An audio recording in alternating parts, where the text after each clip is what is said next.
Bonne fête des pères.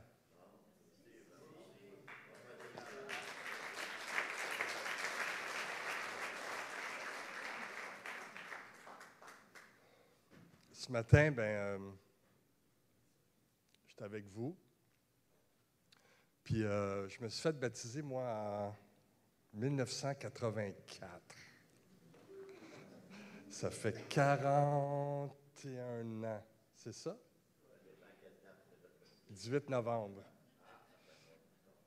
Puis je suis venu au Seigneur en 83. Ça fait un bout. Il y en a beaucoup d'entre vous qui n'étaient pas nés. Puis pour les baptiser, mais ils ne sont pas là. J'aurais aimé ça leur dire que c'est une merveilleuse aventure dans laquelle vous embarquez. Nelly, Léane, Emmanuel et Pascal, c'est quelque chose qui change une vie. Puis je n'ai jamais regretté d'avoir fait ce choix-là dans ma vie. Sauf une fois peut-être, quand je filais pas trop. Puis ce matin, j'aimerais, vu que c'est la fête des pères, je me suis dit sur quoi que je vais parler pour la fête des pères. Bien, je vais parler d'être père. Et Andréal nous a parlé que Dieu, c'est notre Père, c'est notre référence ultime. Puis ce matin, j'aimerais vous amener dans mon top 10 papa, avec toute cette expérience-là, parce que quand même, j'ai 9 petits-enfants.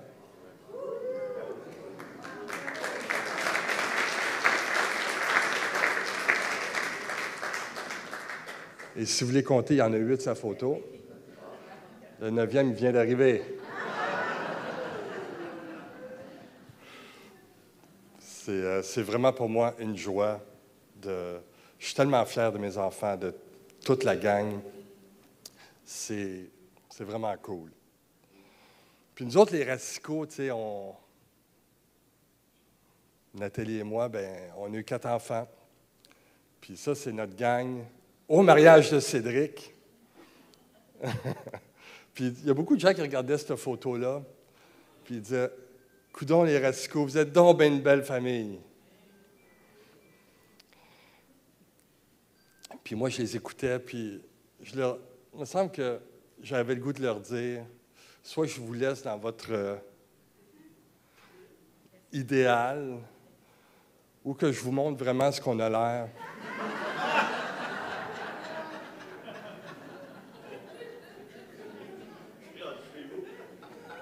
Rendu chez nous. Mais je pense qu'on va rester avec ça. À la maison. À l'église. À la maison. À l'église. Puis Hélène a dit, elle est bonne. Non, c'est dit. Vous avez la même voix quand je vous écoute. Mais non, c'était pas toujours drôle. Je me rappelle des étés où je fouillais dans les côtes d'hiver pour trouver de l'argent pour acheter du lait. Parce que je travaillais dans le ministère, puis il y a des mois où l'argent ne rentrait pas. Puis c'était plus difficile. Puis Nathalie puis moi, on n'a jamais perdu le cap. En tout cas, on pense qu'on ne l'a jamais perdu. Puis à un moment donné, on a fait tous ces constats-là dans notre vie. Puis ça, c'est une image. Puis on s'est dit, on va arrêter d'être l'image, puis on va réaliser qu'on n'est pas parfait, puis qu'on est nous-mêmes, puis on va élever nos enfants, on va les éduquer en étant nous-mêmes, puis pas de vivre selon cette image-là. Parce que si on vit selon une image, on devient esclave de cette image-là. On devient esclave du regard des autres. Puis il y a assez de choses autour de nous qui peuvent nous rendre esclaves qu'on veut les éliminer. Est-ce que Pascal, Nelly, Léane, Emmanuel, vous êtes revenus, pas Pascal? Félicitations. Vraiment cool. Dans mon temps, l'eau n'était pas chauffée.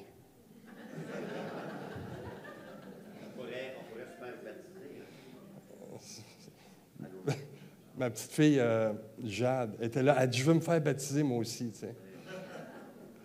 Sa mère était là, c'est quoi les odds?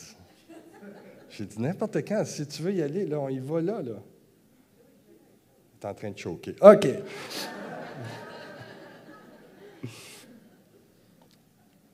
Mais c'est une belle image, puis ce matin, je vais vous faire entrer un peu plus profond dans, pour moi, c'est quoi être papa. Je le sais que moi, je vous amène des principes du père de famille. Nathalie et moi, on est encore ensemble après 35 ans. 33 ans de bonheur. Puis,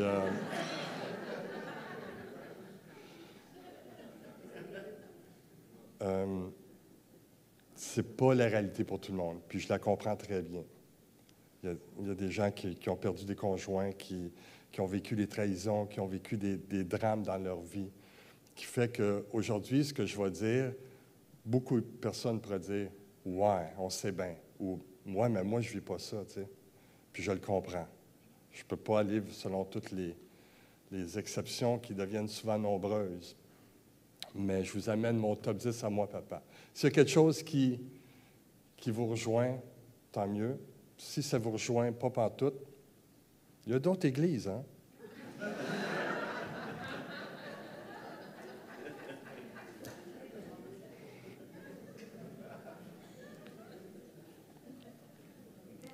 Je veux que ce soit léger à matin, tu sais. Surtout que les ados sont avec nous autres, hein? Eux autres vont être top 10, papa, ils doivent dire « Oh, my, ça 10 points, ça va être long. À quelle heure on va finir? » Mais je vais tenter d'être assez bref. Mon premier. Oh. Être père. Tu sais, si on va être papa, bien, le premier point, c'est d'être père. Mais Andréa, elle m'a volé le punch. Ben oui, tu m'en as volé une coupe de matin. Être père, c'est pas juste d'être papa, d'avoir nos enfants. On peut être le père de quelqu'un, on peut être la figure paternelle de quelqu'un. Je travaille dans une maison de jeunes, puis à un moment donné, bien, il y a un jeune qui avait un cancer, puis qu'il fallait qu'il aille à l'hôpital, puis il avait besoin de quelqu'un pour aller avec lui, puis il me l'a demandé parce que son père ne voulait pas y aller. Puis j'étais avec lui un matin qui faisait très froid. On s'est rendu au Royal Vic à Montréal. Puis il pleurait, il dit « Mon père ne ferait même pas ça pour moi. » T'sais. Puis à partir de ce moment-là, il m'appelait papa. Fait que moi, ça me touchait. Puis professionnellement, en tant qu'intervenant, je ne pouvais pas dire « Oh, cool! » Mais ça me touchait beaucoup, puis lui, ça le touchait beaucoup. On avait une relation très privilégiée. Puis il y a eu une rémission de son cancer, puis c'est vraiment un jeune qui était... Mais j'étais cette figure pour lui paternelle, et je le suis pour beaucoup de jeunes à la Maison des jeunes où je travaille. Et il y a beaucoup de personnes que je vois autour de moi qui ont une figure paternelle pour des gens autour d'eux. Donc, bonne fête à vous autres aussi. C'est important. Puis même Alain, un matin, « Alain, il me dit, j'ai pas d'enfant, mais moi, je suis le père de certaines personnes. J'ai cette figure-là. Let's go, Alain. Bonne fête, Alain. »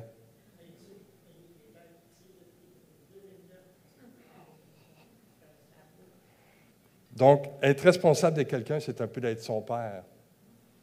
Puis oui, puis non, mais vous allez vous reconnaître dans cette figure-là. Ça va vite? Numéro 9. Quel genre de parent vous êtes? Nathalie et moi, quand on a commencé à être ensemble, puis on voulait avoir des enfants, on a jasé un peu ensemble, un peu beaucoup. T'es comment, toi? C'est quoi tu veux? Comment tu veux être un parent? Tu sais, il y a des parents permissifs, tu sais, comme dans le film La famille parfaite, là. Tu sais, oh, maman n'est pas contente, papa n'est pas content. Ça fait 18 fois que je te le dis, là, je vais me fâcher. Tu sais? Là, je caricaturise, OK? Tu sais, quel genre de parent on est? Et selon moi, un parent, c'est un leader. Un père, c'est un leader. Puis un leader, ce n'est pas un boss pour moi. Ce n'est pas fais ci ou fais ça. C'est quelqu'un qui prend soin de ceux qui sont à sa charge. Pour moi, ça, c'est un leader. Un leader, c'est celui qui prend soin des personnes indépendamment des résultats et des performances.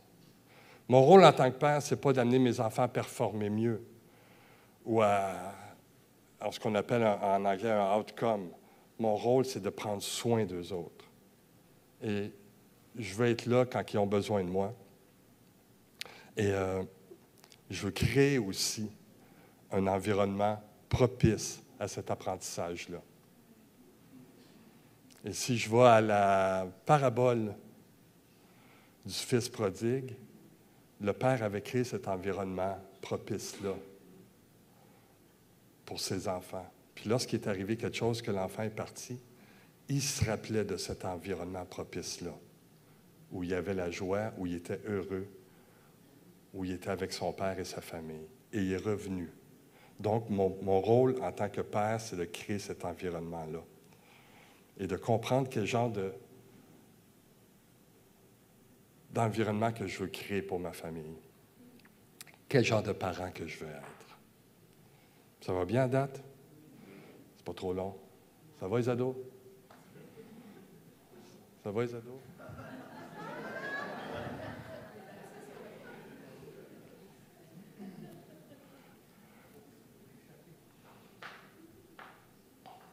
Est-ce que tu veux, ou est-ce que je veux, est-ce que tu veux que tes enfants soient en sécurité ou qu'ils soient forts? Dans cette option d'environnement-là, un peu des deux. C'est sûr qu'en tant que parent, on n'est pas des parents comme dans les années 70, là. Un peu comme ça. Don't do that, sweetheart. It's dangerous. No, wait. Well, go on. Yeah. Bet you're not going to do that again, now, are you?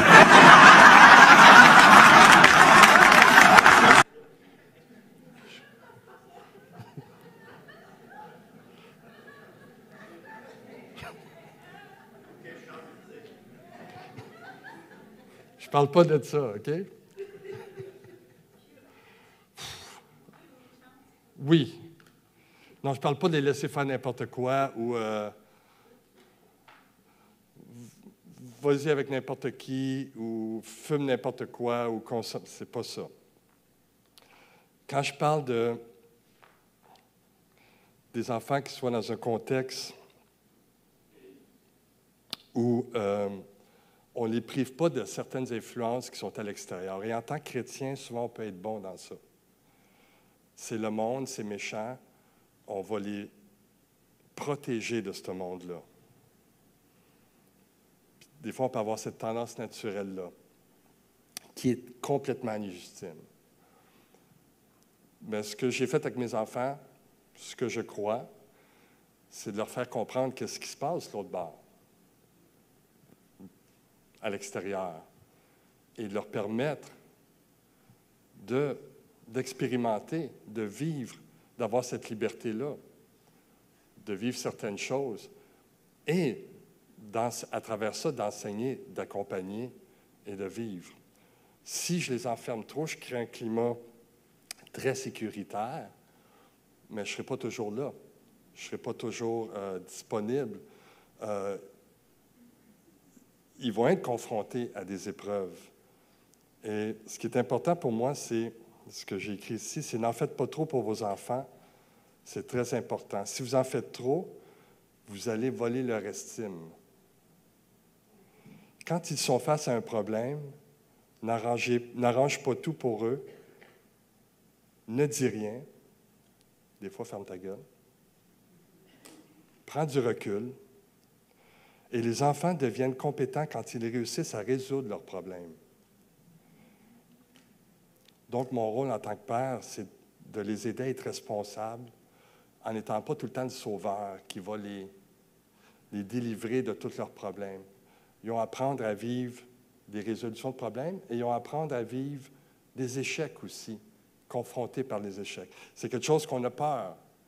On ne veut pas que nos enfants vivent des échecs, mais ces échecs-là font partie de leur apprentissage. Puis aussi, je ne mettrai pas un enfant de 8 ans face à un problème d'un enfant de 16 ans. En tant que père, j'ai une responsabilité aussi de le protéger et de dire oui et non à certaines choses. Mais je dois les mettre dans un contexte d'apprentissage. Et pour moi, c'est très important. Et je vois des fois le résultat des enfants qui ont été élevés dans un contexte trop protégé. Et je le vis avec certains employés qui ont dit qu'ils sont dans la vingtaine. Ils ont peur de prendre des décisions. Ils ont peur de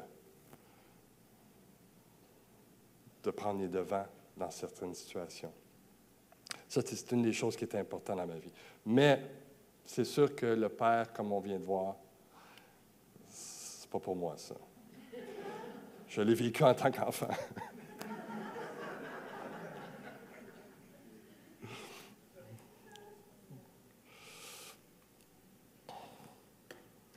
Sept, encourage et bénis avec tes paroles.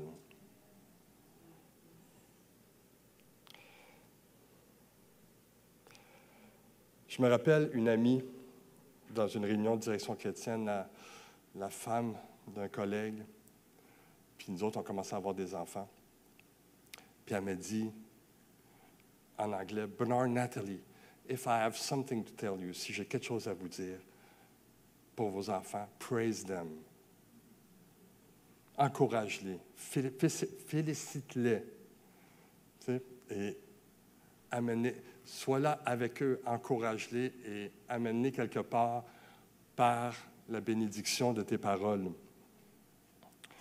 Ça, c'est sûr que quand ils sont très enfants et qu'ils font un dessin tout croche, ils ont complètement dépassé. On dit « Hey, c'est beau! » Oui, ça fait partie. Puis à un moment donné, c'est de les encourager et aussi d'amener le pendant aussi. Nathalie et moi, on disait toujours que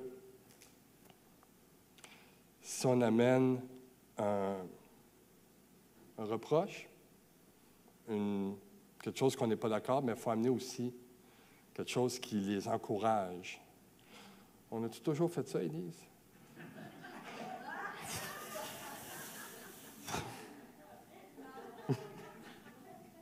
Aujourd'hui, il dit oui, ça fait des pères. Mais les mots d'un père ont un pouvoir énorme. Sois un bâtisseur de leur identité. Encourage, félicite, et ça va leur faire du bien dans leur vie. Et je me rappelle Steph, au pied de sa porte à Montréal. Tu sais, Steph, il dit « Bern, écoute-moi bien, là. » L'idée de ça, là, il dit « Tes filles, là, il dit « T'es le premier amour de tes filles. » Fait que t'es l'image de l'amour du Père. Puis, ils vont choisir un chum qui va te ressembler.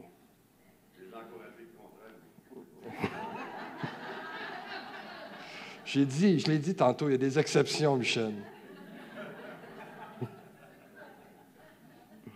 Et je le vois à la maison des jeunes, ces jeunes filles-là qui cherchent l'amour à tout prix. Le premier venu qui dit qu'il leur aime, il tombe dans leurs bras. Parce que le Père n'était pas là. Ils n'ont pas cette image-là d'un Père qui les aime. Fait que la conception, l'image de l'amour n'est pas là. 6. Sois humble et demande pardon. Ouch! Moi, j'ai été élevé dans...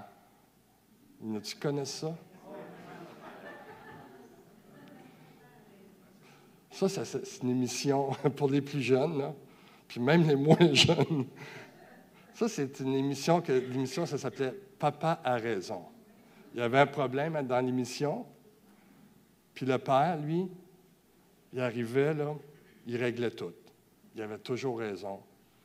Puis là, c'était le gars qui arrivait, sa femme faisait à souper, puis...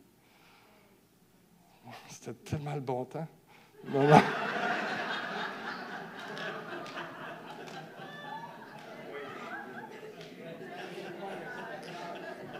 Oui, c'est ça. Exactement. Non, mais... Oui, c'était dans le... Où c'est que j'étais, là? OK. Puis moi, j'ai été élevé dans ça. Mon père, à moi, il ne fallait pas le remettre en question. Puis là, j'aurais pu vous montrer l'image de Daffy Duck, là, quand il se fait frapper, puis que le bec est à terre, puis il ramasse son bec. Tu sais, mon père, là, c'est lui qui avait raison. Et, veut pas, moi, je suis arrivé comme papa, puis on a cette image-là, cette référence-là. Fait que moi, j'avais raison.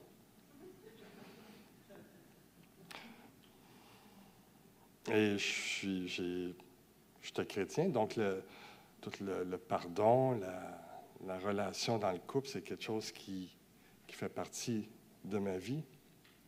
À un moment donné, il est arrivé quelque chose avec ma fille Emmanuelle, puis Nathalie a dit, ben, ça serait bon que tu lui demandes pardon. Non. Non, je pense pas, non. Quelle image qu'elle va avoir de moi? Exactement. Dans ma tête, si je demande pardon, c'est une faiblesse. Donc, à propulser sur moi, c'est un père faible. Puis, j'ai dû comprendre que la relation avec mes enfants, et je l'ai vécu par après, c'est quelque chose qui doit comprendre le pardon. J'ai demandé pardon à ma fille, puis il y a quelque chose qui se passe dans les yeux d'une fille de 9-10 ans quand son père il demande pardon. Pas que je ne m'étais jamais trompé jusqu'à temps qu'elle ait dit 9-10 ans, là, c'est pas... Mais il y a quelque chose qui se passe de relationnel, de vrai. Puis je suis toujours son père, puis son estime n'a pas baissé pour moi parce que j'ai demandé pardon. Je pense même que ça a monté. Puis c'était important. Et de le revivre. Et je pense qu'avec Élise, là, je m'ouvre. J'ai demandé à Élise, ça serait bon il y a 2 ans, je pense, qu'on se dise les vraies affaires en famille, puis tout ça. Puis moi, j'étais comme, ça serait cool qu'on se parle. Puis elle dit, bien justement, je vais te parler de ça. Puis, moi, je pensais que j'étais au-dessus de la situation, puis j'étais le médiateur.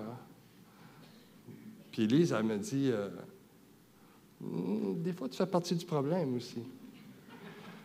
Ouch! Fait que, tu sais, quand tu parles, puis tu as les bras croisés comme ça, là, elle dit, me semble que tu es fermé, papa. Non, oui. Pour réaliser que lorsqu'on veut une relation authentique dans notre famille, avec nos enfants, il faut qu'on soit prêt à en recevoir un peu. Des fois, beaucoup. Puis je me rappelle que c'est pas venu dans le même après-midi, un peu plus tard, peut-être 2-3 jours après. Puis moi, tu avais raison, Élise. C'est vrai. Puis il y a quelque chose qui se fait. C'était ma fête pas longtemps après, puis on a soupé les 4 enfants avec Nathalie. Puis il y avait quelque chose de tellement, tu t'ouvres plus, ben je vais m'ouvrir plus aussi. Tu es vulnérable, ben je peux me permettre de l'être aussi. Ça a vraiment été cool. 5. Discipline avec amour et constance. C'est là que Andréal m'a volé des punchs un matin. Discipline. Ouais. Mon contexte dans ma famille, puis on revient un peu à ce que j'ai dit tantôt, disciple avec amour. Je dois créer ce contexte-là d'amour dans ma famille. D'amour et de constance. Si je dis quelque chose, je le fais. C'est la discipline d'aimer. C'est la discipline d'enseigner. Je ne dois pas dire quelque chose que je ne ferai pas. Et dans ce disciple-là, c'est comme un luthier qui va forger un instrument, bien, il va apprendre à son apprenti. Disciple, c'est le même mot qu'apprenti. L'apprenti va apprendre du maître. Donc, je dois être un modèle de discipline, de disciple-là pour mon enfant. Discipliner, c'est soumettre quelqu'un, un groupe, à l'obéissance, à un ensemble de règles qui garantissent l'ordre dans la collectivité où ils se trouvent. Si on veut que notre famille obéit, on a souvent cette image-là du répresseur, de celui qui est méchant et tout ça. Mon rôle, c'est de créer ce contexte-là où il va y avoir de l'ordre, où il va y avoir de l'obéissance. Et s'il n'y a pas d'obéissance, mais je rentre dans un mode d'échange et d'écoute. Et c'est mon rôle en tant que père. Là où je peux m'opposer à certaines choses, c'est lorsqu'il y a de l'abus verbal, de l'abus physique. Ça, pour moi, ce n'est pas de la discipline. Pour moi, c'est de l'abus, point. Et c'est drôle, il y a un verset dans Exode, dans les 10 commandements, « Tu ne prendras point le nom de l'Éternel, ton Dieu, en vain. » Et lorsqu'on lit ça, dans notre contexte québécois, on pense plus quand on sacre. Hein? Mais moi, si tu utilises le nom de Dieu pour faire valoir ton point, ou que tu veux gagner un point, que tu utilises le nom de Dieu pour ton bénéfice à toi, selon moi, tu utilises le nom de Dieu en vain.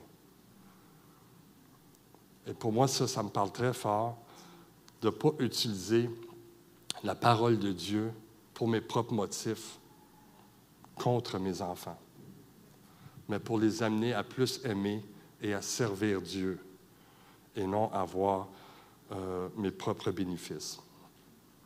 Je ne peux pas rentrer ou je ne rentrerai pas dans des exemples, mais pour moi, c'est très important et le nom de Dieu est trop précieux, trop divin, trop plein d'amour pour que je puisse m'en servir pour mes bénéfices personnels. J'arrête là. 4. Sois présent et intentionnel. Passe du temps de qualité avec eux. Sois attentif à leurs besoins, leurs joies, leurs peines. Ta présence est plus précieuse que tes cadeaux. Ton temps avec eux, mon temps avec eux est plus précieux que ce qu'il y a dans mon cellulaire aussi. Puis je ne veux pas aller dans le jugement. Je suis coupable aussi. Mais soyons intentionnels dans ce temps-là qu'on peut prendre avec nos enfants. Là, je rentre dans le top 3. Vous êtes prêts? Pas moi. 3e, prie. Ici, là, moi, je ne vous dirai pas comment vous devez prier, avec qui, comment, est-ce que c'est l'histoire le soir, est-ce que vous le faites le soir avec vos enfants le matin, le dîner, le repas, le souper, vos temps de prière. C'est vous qui savez ça. Vous êtes tous différents. Mais je sais une chose, par exemple. Quand tu as des enfants, quand ils deviennent ados, la prière, elle fait partie de ta vie. Si elle ne le fait pas, tu es aussi bien de commencer. Puis quand ils sont adultes, c'est pas fini. Tu pries encore plus pour eux. Puis quand tu as des petits-enfants, tu as encore plus de prier. L'amour se multiplie. Tu pries aussi. Fait que ici, mon point, ce n'est pas de vous dire comment vous devez prier dans votre famille ou n'importe quoi. Mon point, c'est que la prière fait partie de nos vies. En tout cas, fait partie de la mienne. Puis moi, j'ai plus cette vie-là privée de prière. Je ne suis pas celui qui va arriver et dire « OK, réunion de prière ensemble en famille à soir. » Ça, c'est moi. Il y en a d'autres que « Let's go. » Let's go. Faites-le. Votre famille va vous ressembler. Persévérez dans la prière. Soyez vigilants dans ce domaine et reconnaissants envers Dieu. Colossiens 4:2. Principe de vie tellement fondamental. Persévérer dans la prière. Être vigilant. Il y a quelque chose qui se passe. Il y a quelque chose qu'on voit dans le regard de nos enfants. Peut-être qu'ils ne nous en parlent pas. Peut-être qu'ils n'ont pas le goût. Mais on le voit dans leur regard, on le voit dans ce qui se passe. On n'en parle pas tout le temps, mais on peut adresser à Dieu des prières. Mais vous, mes chers amis, bâtissez votre vie sur le fondement de votre foi. Priez par le Saint-Esprit dans Jude 1:20. C'est le fondement de notre foi, la prière. C'est notre relation avec Dieu. C'est comment on lui parle, comment on communique avec lui. Puis ça, c'est propre à chacun. La prière. 2. Nourris ton couple.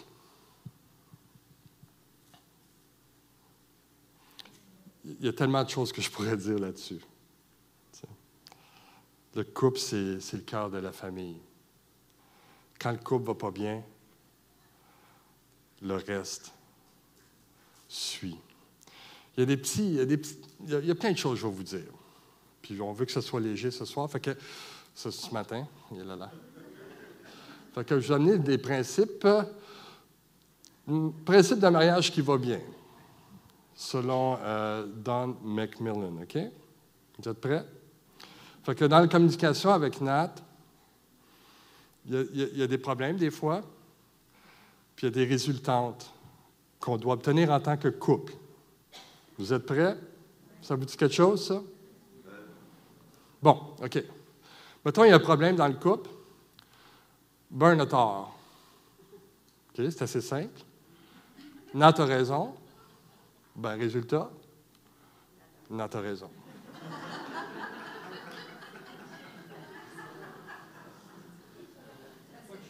Ça va, à date? OK. Deuxième situation. Burn a raison. Nat a raison. Résultat, Nat a raison.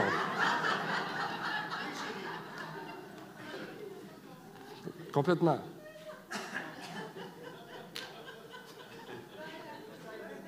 Ça va? Non, écoutez ça, là, filmez. Là, vous pouvez filmer. Troisième, Burn a raison. Nat a tort.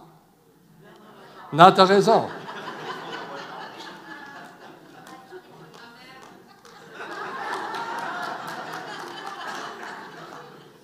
C'est notre pasteur.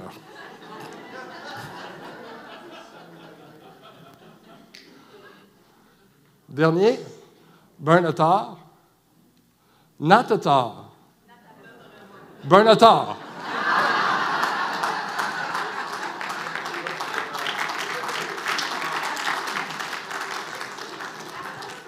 Olivier.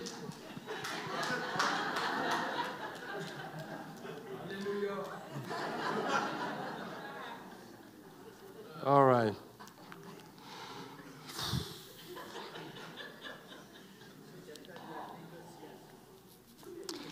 Ça s'appelle la vie de couple. Quant à vous, Marie, que chacun de vous aime sa femme comme Christ a aimé l'Église. Il a donné sa vie pour elle. Éphésiens 5:25. Fait que mon rôle pour moi, c'est que elle fait partie de ma vie. C'est ma femme. Je l'aime. C'est pas toujours drôle.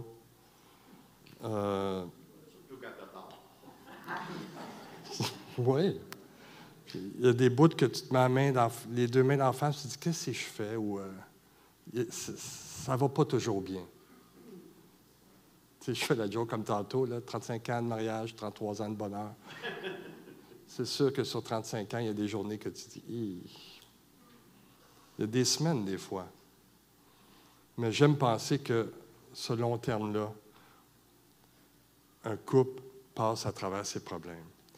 Et quand il y a des problèmes, ce qui fait la durabilité d'un couple, selon moi, c'est quand il y a un problème, on ne règle pas ses comptes.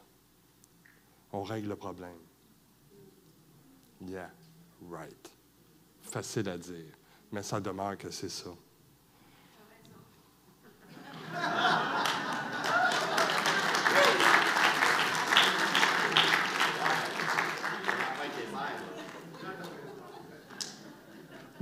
T'as raison.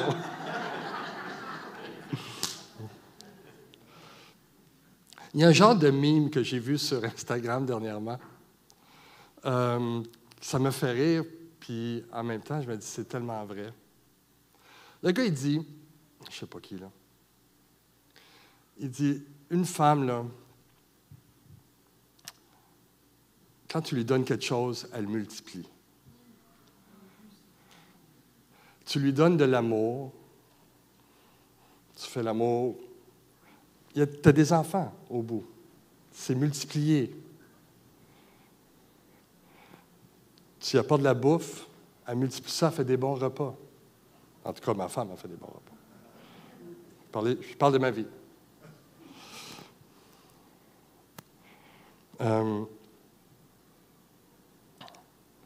Tu lui donnes un foyer, elle a créé une maison où les enfants ont le goût de venir. Elle crée cet univers-là. Elle multiplie ce que tu lui donnes. Tu lui donnes la frustration, elle multiplie.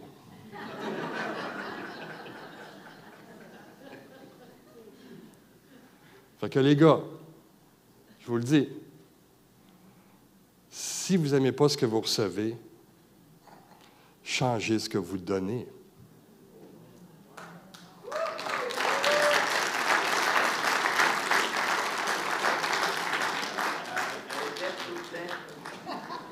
Tu l'écouteras sur YouTube. Si tu n'aimes pas ce que tu reçois, change ce que tu donnes. Hey, moi, je suis en avant, je vois toutes les femmes sont là. Les gars sont là. Oh my God. À la fin des pères. Ça va être ta fête. Dans toutes les tempêtes de notre vie de famille et les bonheurs et tout ça, Nat et moi, on a toujours choisi le plus possible d'avoir ce temps-là au resto ou de prendre du temps pour nous autres, pour se rencontrer, pour juste être ensemble. C'était pas toujours le fun, mais ça vaut la peine. Puis, après 35 ans de mariage, je pense qu'on est plus heureux qu'on n'a jamais été. Parce qu'elle voit qu'il n'y a plus d'attente, puis moi, j'en ai plus. On s'aime comme qu'on est. Puis, je veux dire, that's what it is. That's what it is. Puis on se regarde, souvent on va se regarder, puis on n'a pas besoin de se parler, on sait ce qui se passe. Puis si j'ai besoin d'être dans ma bulle, elle le sait. Elle n'arrive pas à côté de moi comme au début de notre mariage. Parle-moi. Je veux être avec toi. On apprend à se comprendre, mais il y a de l'investissement dans tout ça. Hey, il me reste 5 minutes. Non, non, please. Dernier point. Je vais être un exemple vivant. Bien, là, j'ai de ta foi. Je vais être un exemple vivant de ma foi. Puis c'est très intentionnel que je vais dire ma foi. Ou soit un exemple vivant de ta foi. Pas de la foi.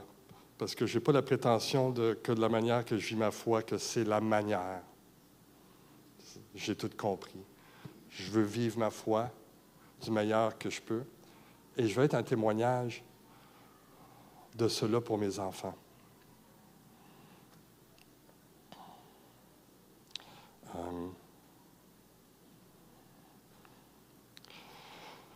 Luc 8, 15.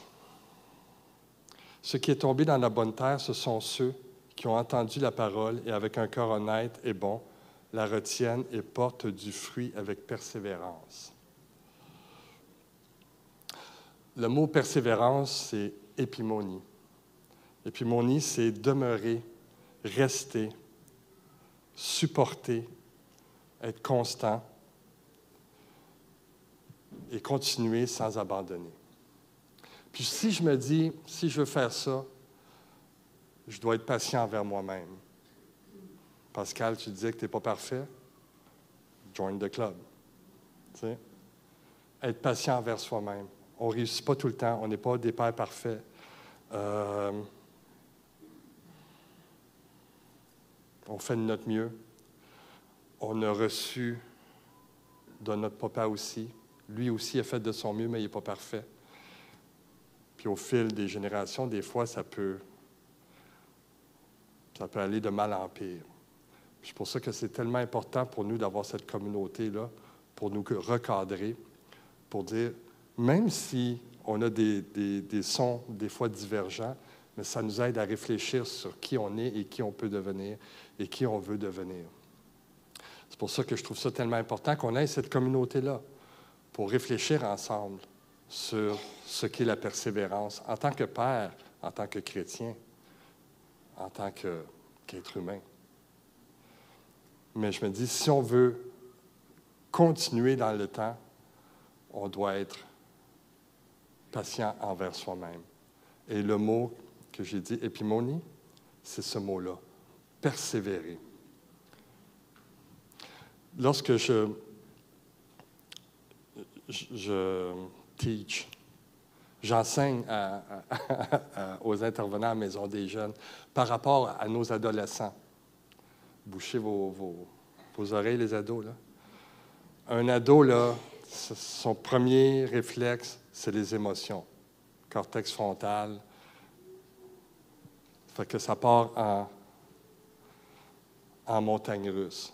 Si moi, en tant qu'adulte, je les suis dans les montagnes russes, ça ne va pas bien. Je dois amener une constance. C'est ce que j'ai essayé de faire avec mes enfants, d'être stable dans mes émotions. Ni trop haut, ni trop bas.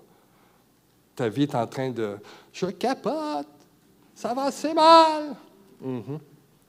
OK, je t'écoute. Puis, tu sais, fait que mon rôle, c'est d'être stable en tant que papa et d'être constant, comme je disais tantôt. Je dois représenter pour eux la grâce de Dieu, parce que Dieu est stable avec moi, Dieu est constant avec moi. Puis si moi je capote, mais lui il est assez fidèle, puis il est rempli d'amour pour m'apaiser. Fait que si je veux être cet élément apaisant-là pour mes enfants, bien, je ne dois pas les suivre dans les montagnes russes. J'haïs les montagnes russes. Moi, en ronde, là, tu regardes tout ça, le vampire, tout ça, là. J'ai pas de fun. Des bungees, parachutes, j'ai pas de fun avec ça. Ma vie est assez compliquée de même. Mais pour mes enfants, je veux représenter la grâce de Dieu. Tu vis une crise, tu vis des choses difficiles, je suis là, je t'écoute, puis on n'est pas obligé de parler tout le temps non plus. Je n'ai pas obligé tout le temps de te donner des conseils, mais tu peux savoir que si tu as besoin de parler, si tu as besoin d'un endroit pour te reposer, je suis là. J'en vois trop à la Maison des jeunes, des adolescents que leurs parents leur ont dit « Si tu fais ça, tu ne reviens plus à la maison. » Et j'en vois. Dans les 2 dernières semaines, 2 jeunes filles. Qu'est-ce qu'a fait la jeune fille? Elle va dire, OK, mais je vais aller complètement au contraire de ce que tu me dis. Elle se révolte, puis je vais vous épargner de la manière qu'il se révolte. Dans ma famille, une des choses fondamentales dans notre couple, c'est de jamais dire « Si tu fais ça, tu ne reviens plus ici. » Dieu n'est pas comme ça, selon moi. Dieu est accueillant. Ça ne veut pas dire que je ne peux pas dire ce que je pense. Ou si je le pensais, je ne le disais pas. Mon rôle, c'est de représenter la grâce de Dieu. Si je veux que mes enfants aient une image de Dieu telle que moi je comprends Dieu, je dois être cette image de Dieu-là dans la vie de mes enfants. Puis on s'entend, je ne suis pas Dieu, mais la manière qu'on va comprendre Dieu n'est jamais très loin de la manière qu'on a vécu avec notre papa. C'est ce qu'on appelle une image anthropomorphique. Dieu utilise l'image de père pour signifier qui il est. le Père qui prend soin, le Père qui est proche, le Père qui est plein d'amour. Mon rôle, c'est d'avoir de l'amour envers mes enfants. Si je dois comprendre une chose, ce qui est important, ce n'est pas ce que je dis, c'est ce que je suis et ce que je fais. Je peux dire plein d'affaires, mais nos enfants, ils nous regardent. Ils disent, OK, tu dis ça, tu fais ça. OK, cool. Tu dis ça, tu fais, OK, ça ne marche pas. Ils nous regardent et j'ai ce rôle-là dans la vie de mes enfants. Pour terminer, ça va jusqu'à date?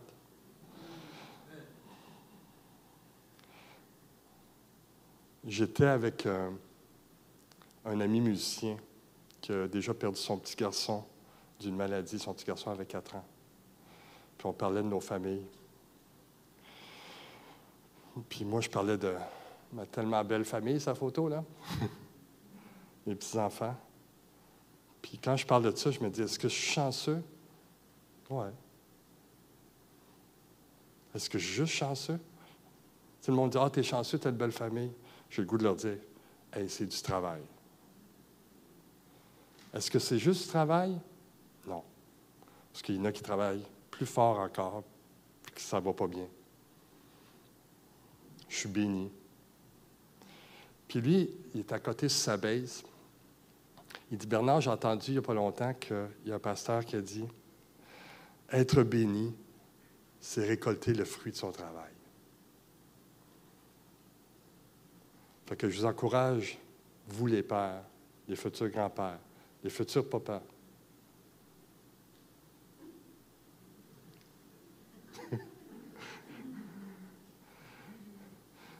de penser, lorsque vous serez rendus avec ces cheveux gris, cette barbe grise-là, cette calvitie-là, est-ce que vous voulez dire, je suis béni, je regarde le fruit de mon travail? Je suis là si mes enfants ont besoin de moi.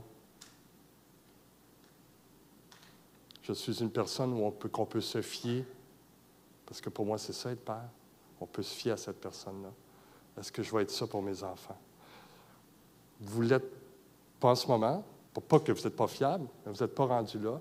Il y en a qui ne sont pas rendus là, mais pensez-y et visez à être ce que Dieu veut que vous soyez pour vos enfants, pour ceux qui vous regardent, pour ceux qui vous suivent, pour ceux qui vous aiment. Que Dieu bénisse sa parole. Je vais finir par un mot de prière. J'inviterai le band.